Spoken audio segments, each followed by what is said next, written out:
Om Swastiastu, selamat pagi dok. Perkenalkan kami dari SKD A8. Pada kesempatan kali ini kami akan mempresentasikan student project kami dengan judul The Role of CT Scan in Urinary System Disorder. Next. Berikut anggota kelompok kami dengan berjumlah 12 dan akan diperkenalkan dengan sesuai dengan bagiannya masing-masing. Next. Baik, di sini terdapat daftar isi dimulai dari pendahuluan, kemudian pembahasan dan juga penutup. Next. Baik, dimulai dari latar belakang, maka perkenalkan terlebih dahulu dok, perkenalkan nama saya Niputu Kusari Kamelia Daridla dengan 3 NIM terakhir 202. Di sini perlu kita ketahui bahwa sistem urinaria merupakan sistem ekskresi utama yang terdiri dari 2 ginjal, 2 ureter, kandung kemih, dan juga uretra. Dan terdapat beberapa masalah sistem urinari yang memiliki gejala yang sama, sehingga membutuhkan pemeriksaan penunjang. Nah, untuk pemeriksaan penunjang di sini dibutuhkan temuan radiologis untuk menunjang seperti evaluasi, kemudian identifikasi, pengobatan, dan juga intervensi yang mendesak. Nah, pada kesempatan kali ini kami akan membahas yaitu adalah CT scan. Keunggulan dari CT scan pada urinary system disorder ini itu dapat memberikan informasi tentang kepadatan yang baik dari suatu objek, kemudian dapat memberikan informasi yang rinci terhadap proyeksi sagittal dan juga koronal dengan anatomi yang baik, dan dapat memberikan gambaran 3 dimensi dengan resolusi tinggi dan juga noise yang rendah. Next. Baik, pada urinary system disorder ini yang pertama itu ada cedera ginjal, di mana prevalensinya 8-10% pasien di UGD dengan trauma abdomen, dan dengan trauma yang tumpul itu 80-95%, dan dengan trauma tembus 5-20%. Gold standar pada cedera ginjal ini itu adalah MD-CT atau multidetektor CT scan. Dengan komplikasinya, kalau yang akut dia biasanya terjadi pendarahan, infeksi, abses perinefrik, sepsis, fistula, hipertensi, ekstravasasi urin dan juga urinoma. Dan yang komplikasi yang tertunda biasanya terjadi hidronefrosis, batu saluran kemih, akut pielonefritis, fistula arteri vena, dan juga pseudoaneurysma. Next. Yang kedua yaitu adalah trauma ureter, di mana prevalensi ini sangat jarang, yang itu terjadi pada 1% dari seluruh trauma traktus urogenital, dan di mana yang terbanyak yaitu adalah dari trauma iatrogenik sebanyak 75%. Di mana trauma itu terdiri dari operasi ginekologi dan pada ureter distal itu yang terbanyak, kemudian lanjutkan dengan trauma tumpul dan juga trauma tajam. Untuk pemeriksaan penunjangnya sendiri di sini biasanya dengan pewarnaan zat, kemudian IVP, CT scan dengan kontras, dan untuk gold standarnya sendiri menggunakan retrograde pielografi. Next. Yang ketiga itu trauma bladder, di mana dengan gold standarnya itu sistografi dengan pemeriksaan penunjang CT scan dan IVP, di mana sistografi polos dan juga CT scan memiliki sensitivitas yang sebanding, yaitu sekitar 90-95%, dan juga spesifitas yang sama-sama 100%. Dan mungkin pada sistografi ini dapat mengidentifikasi cedera lain pada perut. Berdasarkan penelitian dari Pindika 2016 mengatakan bahwa sebagian besar trauma sistem urinaria tidak menimbulkan komplikasi.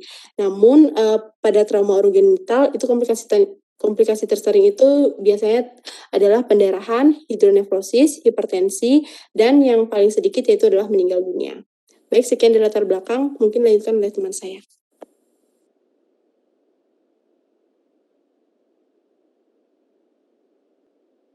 Baik, perkenalkan nama saya Anom dengan 3 digit NIM terakhir 155.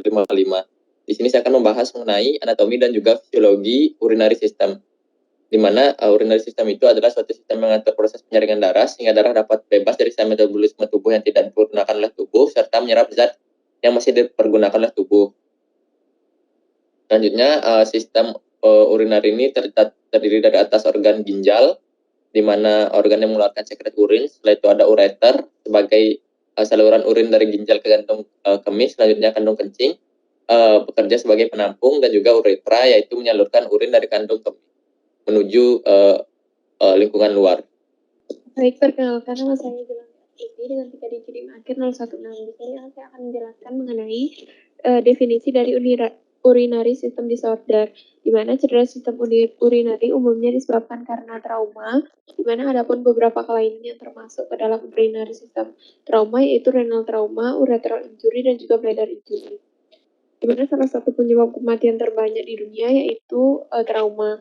Ginjal merupakan organ ketiga yang sering mengalami cedera pada orang dewasa, di mana kelainan yang mekanisme terjadi trauma ginjal dapat diklasifikasikan menjadi dua, yaitu trauma tumpul dan juga trauma tembus, di mana trauma yang tersering adalah trauma tumpul, sekitar 71-95% kasus, yang sering diakibatkan oleh kecelakaan lalu lintas, cedera olahraga, dan juga jatuh. Selanjutnya adalah urethral injuries, merupakan kerusakan pada ureter, di mana diakibatkan dari cedera iatrogenik atau dari trauma eksternal, di mana umumnya dapat menembus trauma perut. Kemudian selanjutnya adalah bladder injury, di mana cedera yang dapat disebabkan oleh pukulan pada kandung kemih. Bladder injury ini dapat dikategorikan yaitu ekstraperitoneal, intraperitoneal, atau gabungan dari keduanya. Baik, sekian, mungkin bisa dilanjutkan. Baik, selanjutnya saya ini Nyaman Triasti dengan NIM 156. Di sini saya akan menjelaskan mengenai gejala klinis dari urinary system disorders. Jadi yang pertama, untuk gejala klinis dari renal trauma, terdapat trauma di daerah pinggang, punggung, dan sebelah bawah, dan bagian atas yang disertai dengan prosesus spinosus vertebra. Selanjutnya ada trauma tembus pada daerah abdomen atau pinggang dan cedera deselerasi yang berat akibat jatuh dari ketinggian atau kecelakaan lalu lintas. Selanjutnya pada trauma uretra terdapat pendarahan peruretra, yaitu terdapat darah yang keluar dari meatus uretra externum setelah mengalami trauma. Dan juga pada trauma uretra yang berat, seringkali pasien mengalami retensi urin.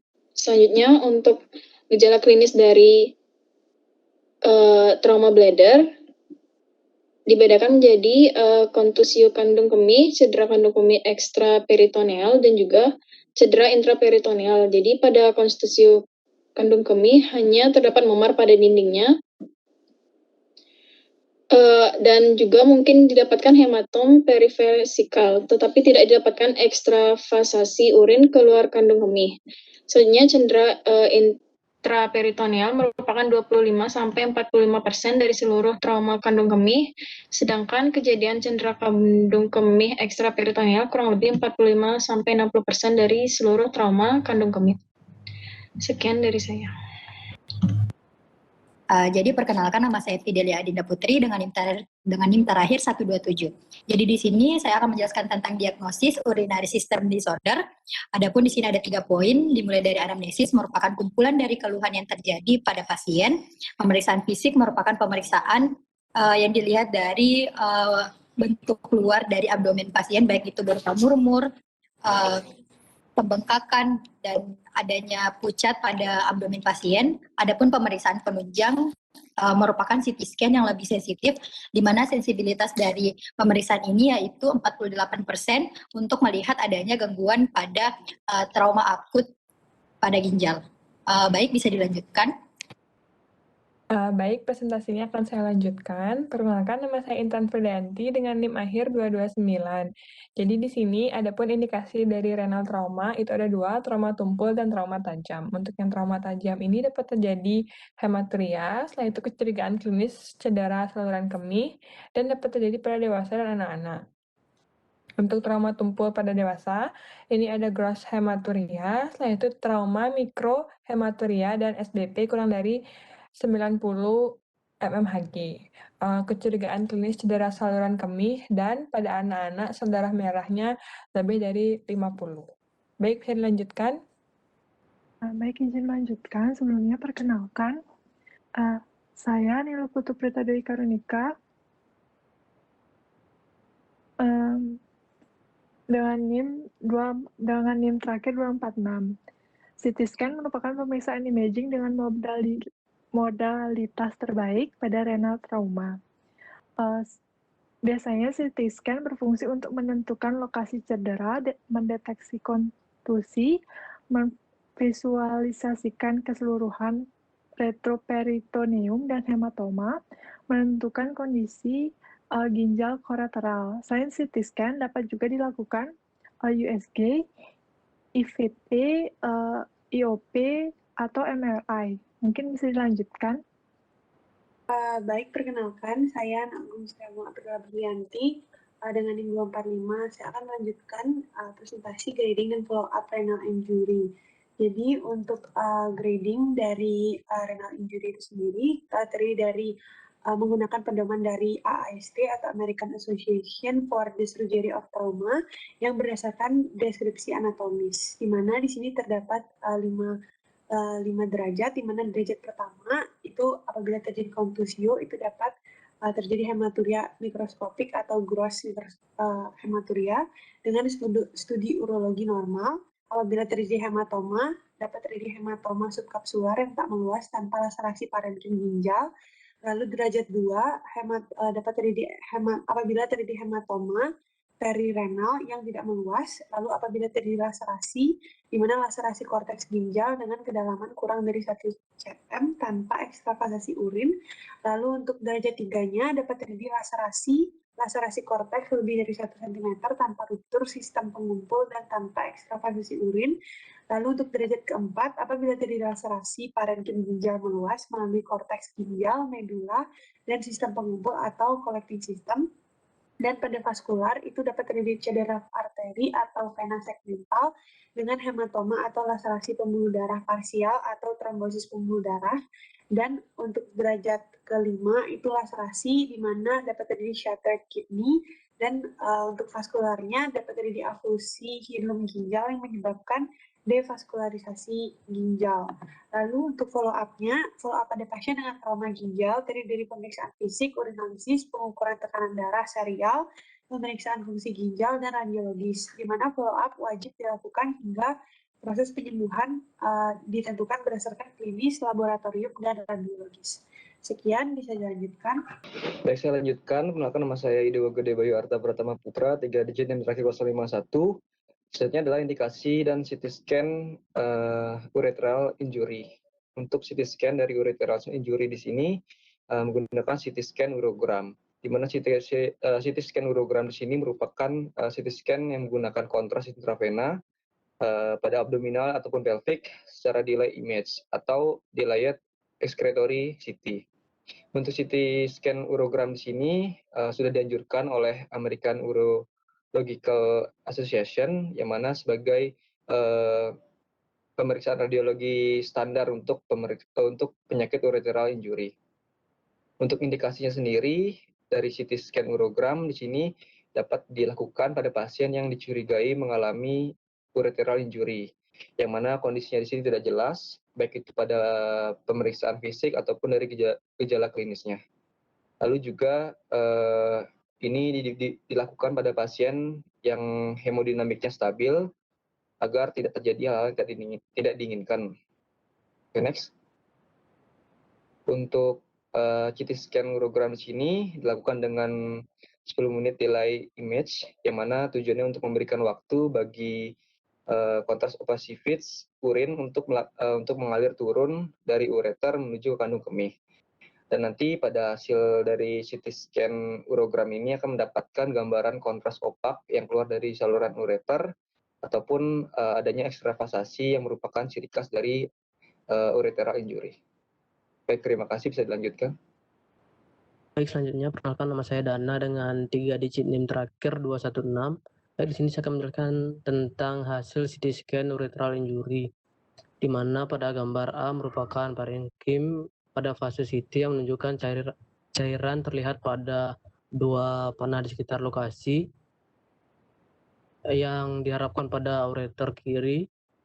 Selanjutnya pada mata anak panah putih pada gambar mengidentifikasikan tifus pada kapal iliak yang berada di dekatnya. Selanjutnya untuk gambar B merupakan axial delay, di mana pada gambar menunjukkan kontras di ureter kiri pada panah hitam dan tanpa kontras yang ekstravasasi ke yang terdekat retroperitoneal, hematom yaitu pada panah putih. Oke, next. Oke, selanjutnya pada gambaran yang A merupakan aksial parenkim yang menunjukkan cairan di sekitar renal hilum yang kanan dan ginjal medial terlihat pada panah putih, dan ada sedikit perbedaan dalam sistem pengumpulan energi yang terlihat pada panah hitam. Pada gambar bagian B adalah axial delay passivity yang menunjukkan sejumlah besar air seni yang ekstravasasi terlihat pada mata panah di sekitar hilum dan ginjal medial. Dan untuk pada gambar C, axial delay di mana gambaran CT yang lebih ke inferior, di mana menunjukkan tidak adanya perbedaan dalam ureter kanan distal yang terlihat pada panah dengan yang diharapkan dikeluarkan pada kontras di ureter kiri distal pada ujung panah. Oke, mungkin bisa dilanjutkan. Baik, perkenalkan nama saya Gede Purnawisnawa dengan 3 digit dan akhir 190. Nah, di sini ada beberapa teknik untuk melakukan CT sistogram. Yaitu yang pertama, tiriskan urin melalui kateter untuk menghilangkan urin yang tidak dibasahi atau kontras ereksi. Selanjutnya, gantung wadah kontras. Taruh dengan air encer 2-3 gram yodium per 100 ml volume, di mana akan digantung 40 cm di atas kandung kemih untuk menghasilkan tekanan yang memadai. Selanjutnya, hubungkan kateter dan isi kandung kemih dengan kontras sampai aliran kontras berhenti. Lalu bisa mendapatkan gambar aksial dosis rendah 2,5-5 mm melalui pinggul. Nah, adapun juga indikasi untuk mendapatkan CT sistogram adalah jika terdapat trauma tumpul abdominal, hematuria, dan juga cairan intraperitoneal. Di sini juga ada distrik UE-nya lebih dari 3+ atau UE mikroskopis, lebih dari 30 RBC per APF. Selanjutnya ada 2 cedera cincin pinggul, di mana yang pertama ada fraktur yang mengganggu cincin tulang pinggul dan gangguan ligamen panggul, seperti ada sendi sarcoidoca atau symphysis pubis. Baik, selanjutnya akan dijelaskan oleh teman saya. Baik, terakhir, perkenalkan saya Maria Dewi Pinta dengan 3 digit kali 112. Terakhir, kesimpulan dari presentasi SGD A8 sendiri, sistem uriner adalah sistem ekskresi utama yang terdiri dari 2 ginjal, 2 ureter, kandung kemih, dan uretra. Ada beberapa kelainan yang termasuk ke dalam sistem utama, yaitu renal trauma, ureter injury, dan bladder injury. Gambaran dari klinis renal trauma sendiri pada derajat ringan hanya didapatkan nyeri di daerah pinggang, terlihat jejas berupa gnosis, dan terdapat hematuria makroskopik ataupun mikroskopik. Gejala klinis dari trauma uretra sendiri adalah jika didapatkan pendarahan per uretra dan biasanya ditandai dengan retensi urin. Penegakan diagnosis yang dapat diawali dengan anamnesis, pemeriksaan fisik, dan pemeriksaan tunjang, tentunya dengan CT scan, dan bisa pemeriksaan tunjang lainnya seperti USG ataupun IVD. Indikasi dilakukan renal imaging sendiri adalah trauma tumpul dan terdapat hematuria mikroskopik ataupun makroskopik, dan terjadi hipotensi atau tekanan darah sistolik di bawah 90 mm/Hg. Untuk indikasi ureteral injury sendiri, untuk dilakukan pemeriksaan CT scan dapat dengan kondisi yang tidak jelas, retrograde atau antegrade, dengan kondisi hemodinamik pasien stabil. Sedangkan indikasi dari bladder injury sendiri, jika ditemukan trauma tumpul per bagian bawah, dapat close hematuria, dan pelvic ring injury dapat juga dilakukan dengan CT sistogram. Baik, sekian dari presentasi SGD A8. Terima kasih.